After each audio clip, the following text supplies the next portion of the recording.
ಈ ಭಾಗದಲ್ಲಿ ಏನು ನಮಗೆ ಬೇಕು ಅನ್ನುವಂಥದ್ದೇ ಉಳಿಸಿಲ್ಲ ದೇವರು. ಅಷ್ಟು ಸಮೃದ್ಧವಾಗಿ ಪ್ರತಿಯೊಂದನ್ನು ಕೊಟ್ಟಿದ್ದಾರೆ. ನೀರು ಕೊಟ್ಟಿದ್ದಾರೆ, ಸಮುದ್ರ ಕೊಟ್ಟಿದ್ದಾರೆ, ಪ್ಲೇನ್ ಲ್ಯಾಂಡ್ಸ್ ಇದೆ, ಅಗ್ರಿಕಲ್ಚರ್ ಲ್ಯಾಂಡ್ಸ್ ಇದೆ, ಹಾರ್ಟಿಕಲ್ಚರ್ ಲ್ಯಾಂಡ್ಸ್ ಇದೆ, ಇಲ್ಲಿ ಟೆರೇನ್ ಇದೆ. You name anything it is there in Dakshina Kannada.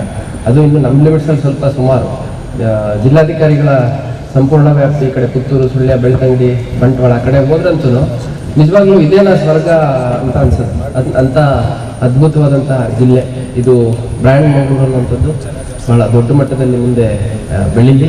ಇದರಿಂದ ಇನ್ನು ಬಹಳಷ್ಟು ಜನ, ಯಾಕಂದರೆ ನಾನು ಇಲ್ಲಿ ಬಂದು 2 ವರ್ಷ ಆಗ್ತಾ ಬಂತು. 2 ವರ್ಷದಿಂದ ನೋಡ್ತಾ ಇದ್ದೀನಿ, ಇನ್ನೂ ಸೌದಿಲ್ಲ ಇಲ್ಲಿ ನೋಡುವಂಥ ಸ್ಥಳಗಳು.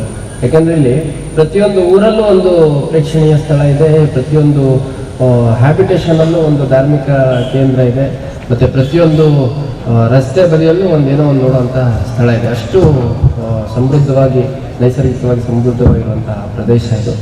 ಈ ಪ್ರದೇಶದ ಸಂಪೂರ್ಣ ಉಪಯೋಗ ಆಗಿದ್ದೇ ಆದರೆ ಮೋಸ್ಟ್ಲಿ ಯಾವ ರೀತಿ ನಾವು ಬೆಂಗಳೂರಿಂದ IT ಸೆಕ್ಟರಿಂದ ಇಷ್ಟು ಆದಾಯ ಬರುತ್ತೆ, ಅಷ್ಟು ಆದಾಯ ಬರುತ್ತೆ, ಬೆಂಗಳೂರು ಇಡೀ ಕರ್ನಾಟಕ ಆಗುವಷ್ಟು ಆದಾಯ ಬೆಂಗಳೂರೇ ಕೊಡುತ್ತೆ ಅಂತಾರೆ.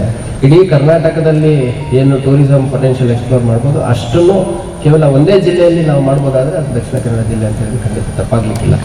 ಸೊ ಅದು ಆಗಬೇಕು. ಅದಕ್ಕೆ ಅದರದೇ ಆದಂಥ ಕೆಲವು ಲಿಮಿಟೇಷನ್ಸ್ ಇದ್ದಾವೆ. ನಾವು ಭಾಳಷ್ಟು ಸಂದರ್ಭದಲ್ಲಿ ನಾನು DC ಅವರು ಭಾಳ ಜನ ಡಿಸ್ಕಸ್ ಮಾಡಿದ್ದೀವಿ. ಆ ಸಣ್ಣ ಪುಟ್ಟ ಲಿಮಿಟೇಷನ್ಸ್ ಏನಿದೆ ಅದು ಓವರ್ಟೇಕ್ ಮಾಡಿದ್ದೇ ಆದರೆ ಡೆಫಿನೆಟ್ಲಿ ಕರ್ನಾಟಕದಲ್ಲಿ ದಕ್ಷಿಣ ಕನ್ನಡ ನಂಬರ್ 1 ಪ್ರೇಕ್ಷಣೀಯ ಸ್ಥಳ, ನಂಬರ್ 1 ಟೂರಿಸಂ ಸೆಂಟರ್ ಆಗೋದ್ರಲ್ಲಿ ಯಾವುದೂ ಅನುಮಾನ ಇಲ್ಲ. ಯಾಕೆಂದರೆ ಇಲ್ಲಿ ಮೇನ್ ಜನರಲ್ಲಿ ಆ ಒಂದು ಎಂಟರ್ಪ್ರಿನರ್ಶಿಪ್ ಇದೆ. ನೀವು 10 ಲಕ್ಷ ಜನ ಕರ್ಕೊಂಬಂದು ಅವ್ರನ್ನ ಅಕಾಮಿಡೇಟ್ ಮಾಡೋಷ್ಟು ಕೆಪಾಸಿಟಿ ಇಲ್ಲಿನ ಜನಕ್ಕಿದೆ. ಅವ್ರನ್ನ ಹಾಸ್ಪಿಟಾಲಿಟಿ ಕೊಡುವಂಥ ಕೆಪಾಸಿಟಿ ಇಲ್ಲಿನ ಜನಗಳಿಗಿದೆ. ಹಾಗಾಗಿ ಈ ಒಂದು ಬ್ರ್ಯಾಂಡ್ ಮಂಗಳೂರು ಮುಂದಿನ ದಿನಗಳಲ್ಲಿ ಇನ್ನೂ ಭಾಳ ಎತ್ತರಕ್ಕೆ ದಕ್ಷಿಣ ಕನ್ನಡನ ತಗೊಂಡೋಗುವಂಥ ಕೆಲಸ ಮಾಡುತ್ತೆ ಅಂತ ಆಶಿಸ್ತೇನೆ ನಾನು.